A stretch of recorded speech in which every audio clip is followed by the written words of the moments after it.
Teriknya matahari di siang hari dan dinginnya suhu ketika malam datang, turunnya hujan dan mengalirnya air, hembusan angin dan mencairnya gletser, serta aktivitas organisme. Semua ini erat kaitannya dengan pembahasan kita kali ini, yaitu mengenai tenaga eksogen, tenaga pembentuk muka bumi yang berasal dari luar. Pembentukan muka bumi selain dipengaruhi oleh tenaga dari dalam bumi atau tenaga endogen, juga dipengaruhi oleh tenaga dari luar bumi atau tenaga eksogen. Tenaga yang berasal dari luar diantaranya pelapukan atau weathering, pengikisan atau erosi, endapan atau sedimentasi, dan moss wasting. Tenaga eksogen ini sifatnya merusak atau merombak permukaan bumi yang sudah terbentuk oleh tenaga endogen. Untuk itu, mari kita bahas satu persatu. Pelapukan atau weathering. Pelapukan adalah proses perombakan batuan menjadi bagian-bagian yang lebih kecil karena faktor sinar matahari, air, gletser, reaksi kimia, dan kegiatan organisme. Berdasarkan prosesnya, pelapukan dibedakan menjadi 3 jenis, yaitu 1. Pelapukan mekanik atau fisik, 2. Pelapukan kimiawi, dan 3. Pelapukan organik. Pelapukan fisik atau mekanik yaitu suatu proses penghancuran massa batuan tanpa mengubah struktur kimiawi batuan tersebut. Contohnya, batuan dengan bongkahan yang besar mengalami pelapukan dan berubah menjadi bagian yang lebih kecil. Tidak ada perubahan unsur kimia dari batuan ini, yang berubah hanya dari fisik atau bentuk serta ukuran dari batuan tersebut. Pelapukan ini dapat disebabkan oleh beberapa faktor, di antaranya terjadinya perubahan suhu siang dan malam, serta perubahan suhu karena pengaruh cuaca. Kemudian bisa juga terjadi karena pembekuan air menjadi es pada celah batuan. Terjadi juga karena pergerakan air, gelombang laut, serta gletser. Nah, seperti gambar ini, karena beberapa faktor yang tadi, akhirnya terjadilah pelapukan pada batuan ini. Yang terjadi hanyalah perubahan pada fisik batuannya saja. Pelapukan kimiawi, yaitu proses penghancuran massa batuan disertai perubahan struktur kimiawi batuan tersebut. Zat pelapuk dalam proses pelapukan kimiawi ini diantaranya oksigen, air, serta karbon dioksida. Pelapukan kimiawi ini tampak jelas terjadi pada pegunungan kars atau kapur. Pelapukan ini berlangsung dengan bantuan air dan suhu yang tinggi. Air yang banyak mengandung CO2 atau karbon dioksida dapat dengan mudah melarutkan batuan kapur atau CaCO2. Peristiwa ini merupakan pelarutan dan dapat menimbulkan gejala karst. Contohnya pembentukan ornamen gua seperti stalaktit dan stalagmit ini. Saat di dalam gua, seringkali kita menyaksikan tetesan-tetesan air. Tetesan air ini berasal dari air hujan yang telah meresap ke dalam batuan kapur. Air inilah yang membawa pelarutan batuan kapur yang telah berubah unsur kimianya. Pelapukan organik. Pelapukan ini merupakan perombakan batuan dengan bantuan organisme dan tumbuhan. Contohnya saat batuan yang mengalami pelapukan karena ditumbuhi oleh lumut. Pelapukan ini juga bisa terjadi ketika adanya tekanan dari akar tanaman sehingga membuat batuan tersebut menjadi pecah. Selanjutnya, erosi atau pengikisan. Erosi adalah proses alamiah pelepasan dan pemindahan massa batuan dari suatu tempat ke tempat yang lain karena suatu zat pengangkut. Erosi erat kaitannya dengan pengendapan.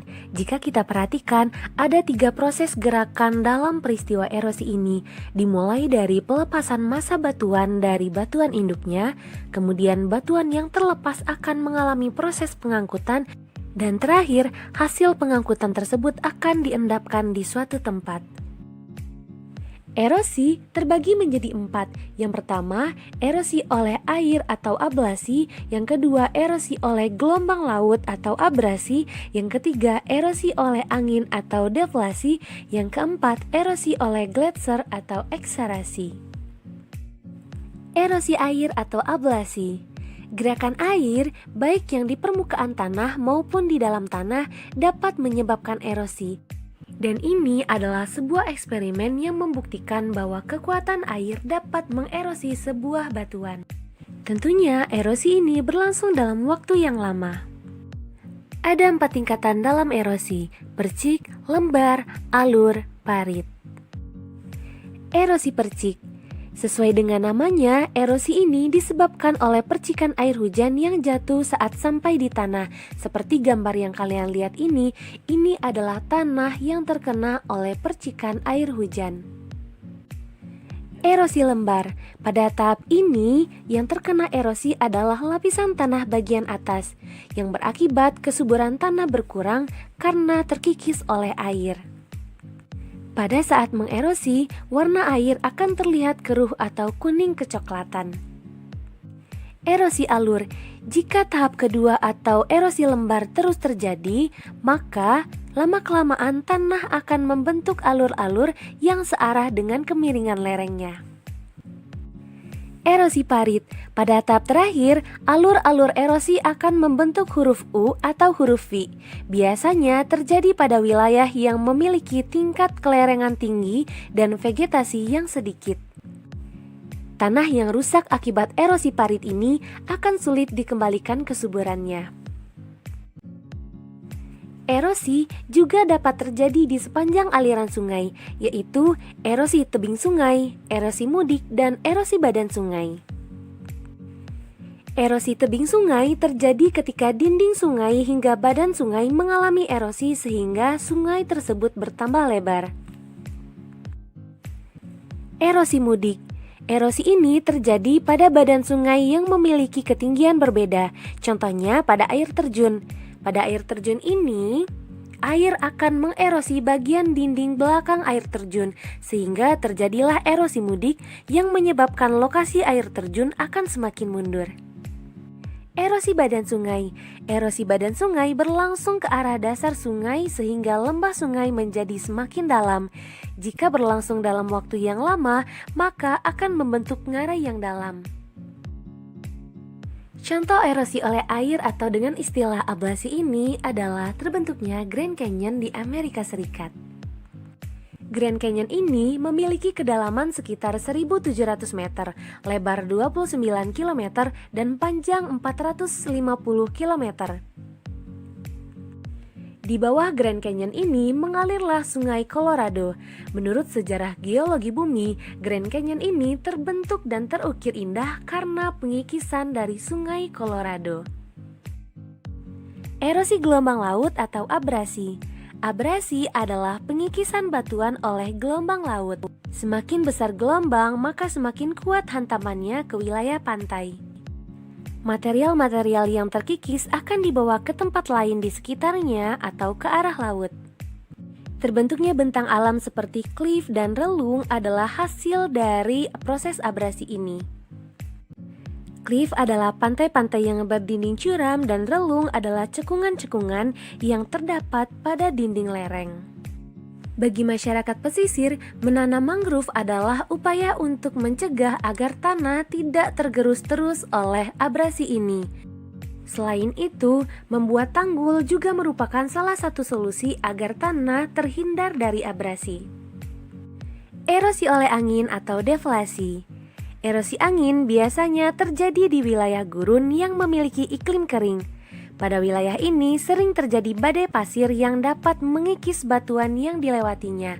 Contohnya adalah batuan jamur ini. Batuan yang awalnya utuh ini kemudian lama-kelamaan tererosi oleh angin yang membawa pasir, sehingga terbentuklah batuan yang bentuknya seperti jamur. Erosi glasial atau ekserasi. Gletser yang terdapat di wilayah kutub atau di puncak pegunungan yang tinggi dapat menyebabkan pengikisan batuan.